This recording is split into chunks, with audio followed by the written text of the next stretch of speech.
What's happening, guys? Welcome back to Red Beard's Garage, and we got a couple e-bikes in the shop today. You know, if you've been watching our channel for the last few years, we've got a lot of e-bikes. This is probably like the 9th and 10th e-bike we've got. Pretty fun messing with them and seeing how companies differ and stuff. So Likebike reached out to us, and they did send us both these bikes to review. This is going to be our honest opinion about these two bikes, and we're going to basically do both of these in one video. I do have a cheat sheet because it's a lot to remember about the two. So we have the Lander, which is this green bike from Likebike, and the Seeker, which is the baby blue, little pearl blue bike. So we thought this would be perfect bikes for our kids. So our daughter is 16, our son is 11. So of course the daughter gets the baby blue bike. That's what she picked out. But this is my son's bike. So I didn't know they do sell a Seeker S, which is the girl's frame. I wasn't paying attention when I was talking with the company that has the lower frame rail, and that is for, you know, girls stepping through the frame. If you're wearing a dress or a skirt, you don't want to be crotch shotting everybody. That's the reason for a low frame bike. But these are super nice bikes. These are what I would classify as a budget bike. So don't expect a mountain bike or a high-speed bike out of these. These are priced accordingly as well. You can get this bike from Likebike. I think they're around $700 for the Lander and a little bit cheaper on the Seeker. I'm not going to say exact prices because I don't know when you're watching this video, and the prices can fluctuate. So we're going to go through some of the features. A lot of the features are the same on the two bikes, but there are a few that differ. So first off, I'm going to get out of the way the difference between the two. So these are, of course, electric bikes. You can use all electric, or you can pedal assist them, or you can just use them as a standard bike if your battery's dead. This is a 48 volt, 13 amp hour battery that's frame mounted. This is a removable battery, and you can use the keys that are included with these bikes to remove the batteries and maybe take them inside and charge them, or have extra batteries so you don't have to wait on them to charge. This being a 48 volt battery means you're going to get 500 watts out of this bike with a 750 watt peak. And what that means is it's going to peak up to 750 watts to get you going and get you moving. Then it's going to scale itself back down to 500. So a 500 watt e-bike, in my opinion, is a perfect starter bike. Like if you just want a bike just to assist you some, to give you a break a little bit, these are the bikes for that. Or if you're on a college campus, if you're camping at a campground, they don't allow you to have any kind of gas vehicles. These are perfect, and that's the reason we got them. We recently bought a camper, and this is our kids' vehicles around the campsite. So the Seeker, it is a little bit smaller. So this is a 36 volt, 9 amp hour battery. And one thing I do like is the smaller battery is kind of incorporated in the frame. So it doesn't, you would almost think this is a standard bike if you've seen it, where this is obvious that it's an electric bike. So this being a lower wattage bike, of course, you're going to get less range because it's a 9 amp hour versus a 13, and you're going to get less power because of it being 36 volts versus 48 volts. So this is a hub mounted motor as well. This is 350 watts, and it can burst up to 540. So again, that's going to get you going and stuff. Then it's going to scale down. So these are really good starter bikes. Now I will note, if you're depending on your size, both these bikes may be a little tall for you. Our son was going to ride this. We ended up getting him a different e-bike because it was just a lot for, he's tall for his age, but he's still not quite tall enough for this at 11 years old. So if you're 15 or older, maybe these bikes would work out good. If you're any younger, you're going to have trouble throwing your leg over the height of the frame. I'm 6 foot tall, and this seat is almost all the way down, and it's waist height on pretty much both bikes. So another thing is both these bikes are 7-speed, and they have the Shimano gear sets on them. Shimano is probably the biggest name in gear sets for bikes. Now, a lot of people get that confused. They think these are 7-speed electric bikes. Like you can sit there and change the gears on the electric. The 7-speed gear set, since this is a hub-mounted motor, the gear set's only for your pedals. So that's going to give you easier pedal assist. Has nothing to do with the electric motor and how it's geared. So it ain't like you can start off in first with electric and gear up through the 7 speeds and get, that's not how it works. But both of them have that 7-speed Shimano gear set. They have the exact same gear selector up top. So you have a button to gear up, you have a trigger to gear down. Both bikes are throttle controlled on the right hand. With the Lander, you're going to have a twist throttle. The Seeker, you're going to have a thumb throttle. So both bikes are 26-inch tall tires, and the biggest difference, of course, we got 4-inch wide tires on the Lander We have 1.95 inch tires, wide tires on the Seeker. Now, of course, these fat tire bikes came out and they're great for mud and sand and like really loose dirt. That's why you get the wider tires. So maybe if you're riding at the beach, you might want to check out the Lander. If you're just riding on asphalt and light dirt roads and stuff, the Seeker is going to be better. I'd say this is more of a city bike. This is more of like a beach bike. Neither one of them would I call a trail bike. I wouldn't be taking these off-road. They're both hardtails, which means no suspension in the rear, but they do have adjustable front suspension on both bikes. So you do have a selector. You can kind of tension it up for your weight. You can also lock out both front ends. That's good for maybe you don't like suspension in the front. You can lock it out and basically makes the suspension non-existent. And also when you're strapping down the bikes in the bed of a truck or on a trailer, you don't want to collapse down the suspension and then ride all the way to Florida like that. It's not good. The more you preload a spring and hold it there, you can weaken the spring's power. So basically you can lock this out so when you're strapping it down, you don't collapse down the front end. And both bikes feature this. They also have manual disc brakes. Both bikes feature front and rear manual disc brakes. And this is a huge jump over the shoe style brakes, which are garbage. This is a step down from hydraulic brakes, but these are still going to give you way better braking than that shoe style. And one good thing is it's really quick to adjust. You can basically, because as the pads wear, these aren't self-adjusting. You will have to readjust at either the lever or on the brake themselves. So that is one thing with a manual disc brake. But if you're riding like on a college campus or somewhere, you're hardly ever going to be wearing out brakes. You're trying to mountain bike ride these, that's when you're going to start going through brake shoes. So both bikes claim a max of 30 degrees now of hill climb capability. That is not true with a guy my size. So both bikes are capable of 330 pounds.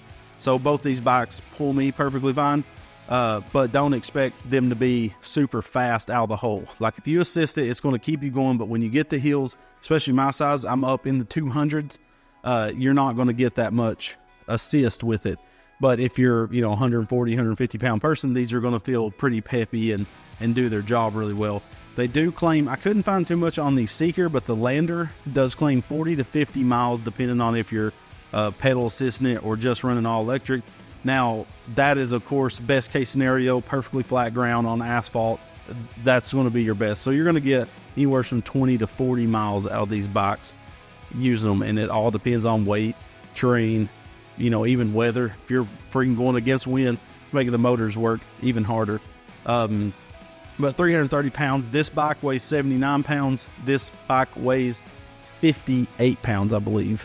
Both of these bikes also have front and rear support for a basket and rear racks. You can see they got these steel racks. They do have the holes, and Likebike does sell the baskets that bolt on here. And then you have a bulkhead. If we look right here, both bikes have this bulkhead, and that's the bolt a basket on to the front. Also, both bikes have front and rear LED headlight and tail lights. And if you're riding this on college campus, a lot of campuses require you to have tail lights and headlights because they don't want you to get ran over. And they have LED display screens and then controllers on the left-hand side of the handlebars, which are going to give you your power. You can set these 1 through 5 in power, and that's your pedal assist. 5 being the highest, 1 being the lowest, or you can turn it on 0. So they're basically, if you're running on 0, don't even turn it on, basically. Just use it as a regular bike. That's the beauty of these. If you do run out of battery, it's just then you got a regular bike. You can ride it wherever. I would say if you're on a campus, most campuses, your classes are relatively close to the dorms. You could probably ride all week. I would say you could ride all week on either one of these bikes. If you're camping, running back and forth to the shower house and stuff like that, these are going to last you more than a week on a single. They do have removable batteries, so it is nice if you're parking outside your dorm or your camper. You can take the batteries inside with you. That's what a lot of people do to help, the likelihood of someone stealing your bike. Even if they do, they're still not going to have a battery for it. So both bikes have a horn too, a little electric, a digital horn. So we're going to take these out on the street. Not really going to ride these off-road because they're not really designed to be banging through. And our off-road is like we can ride them through the field, but same as the road. So we're going to take these out and run them down the neighborhoods. And tell you what, I'll do a whole shot with these puppies and see how long. They do claim this bike has a 25 mile per hour top speed, 20 mile per hour top speed.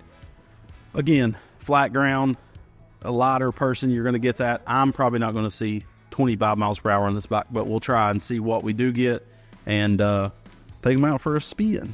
All right. All right, to start the day, get a run, start, jump back. So, oh, I haven't unlocked this. I had the front end locked. Did you unlock your front end? What? I think yours is unlocked. Yeah, I unlocked it. You did not unlock yours? No, that it was hard. You better unlock it. Waiting on Becca. We had the 360 camera, but guess what? Forgot to charge it. I forgot to put a new battery in it. But oh, Lonnie, trickster. So what does your power feel like, Lonnie? Oh shoot, he on X Games mode. I forgot to put the covers around our GoPros. Yours got the wind cover? What? Yours don't have the wind cover either. We forgot. So we'll get wind noise. Hopefully it's not, but yeah. So this is all out, full speed. Lonnie's just being a friendly. So I can gain speed by pedaling. Yeah. So these bikes are perfect for this. Like, this is what these are meant for. They're affordable. And I'm doing 13 consistently, and we're kind of low on battery. Like we're kind of low on battery. I haven't charged the batteries on this hog. Yeah, keeping her pinned. But what are you doing, like 13? We're gaining a little speed because we're downhill. I'm at 16, 17. We're gonna just keep her full bore. This is like flat-ish ground, so there's 20. So they'll do 20, but you have to be on pretty level ground. But I think that's what they claimed was 20. Go Smoky Mountain home renovations. Oh yeah. The hardtail doesn't bug me too much, being in this, you know, on asphalt, because you're not hitting much bumps. I will tell you, with mechanical disc, so with mechanical disc brakes, does yours need adjusting much? Yeah. Mine, I had to squeeze the rear all the way. Yeah, mine touches. Yeah, so that's one thing about mechanical rear. Oh, you do have. So this is gear up, this is gear down. Like you push this gear down, this gear up. On pedaling. I just pulled this and it geared up. The weather is real nice. Let's go. Perfect. Let's go this way. Right? Yeah.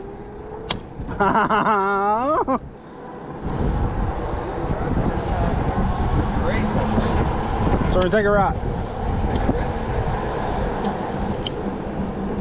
Oh yeah. But I mean, I think this is what they're built for. These being hardtails, like this type of ground doesn't bug me a bit.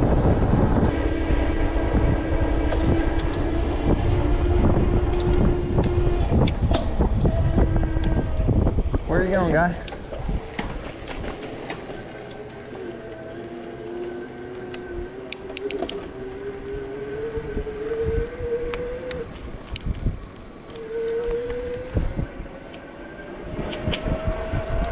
One thing about it though, you gotta let off the throttle to change gears.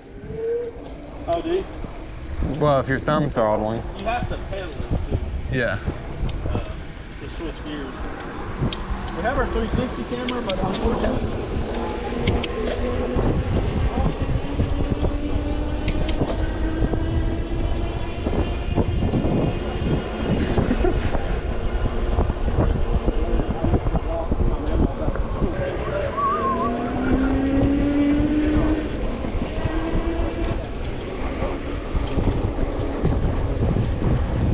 Bunny hop. Oh.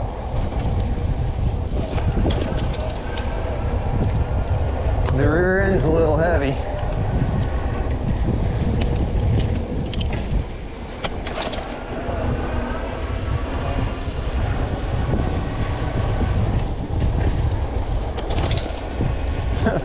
That was fun. This way.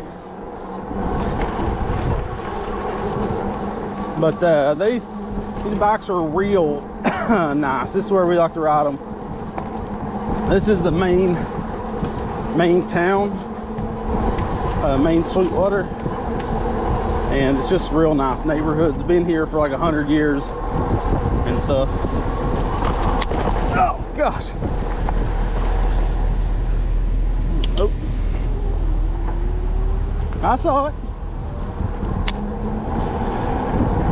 So one thing, when you get these, you need to adjust the brakes on them.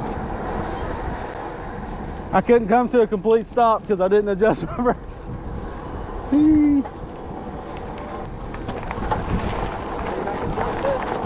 Try it. Oh! Yeah, like your front went like over the, hey! This is, imagine having these in school. Oh yeah, and like just camping. Yeah. The nicest. My uncle actually has them for camping, but Make sure to check out the links in the video description to the Lander and the Seeker Likebike. Thanks to Likebike for sending these puppies out. Having a good time. We are having a good time. we're having a good time. All right, we'll see you on the next e-bike review, baby.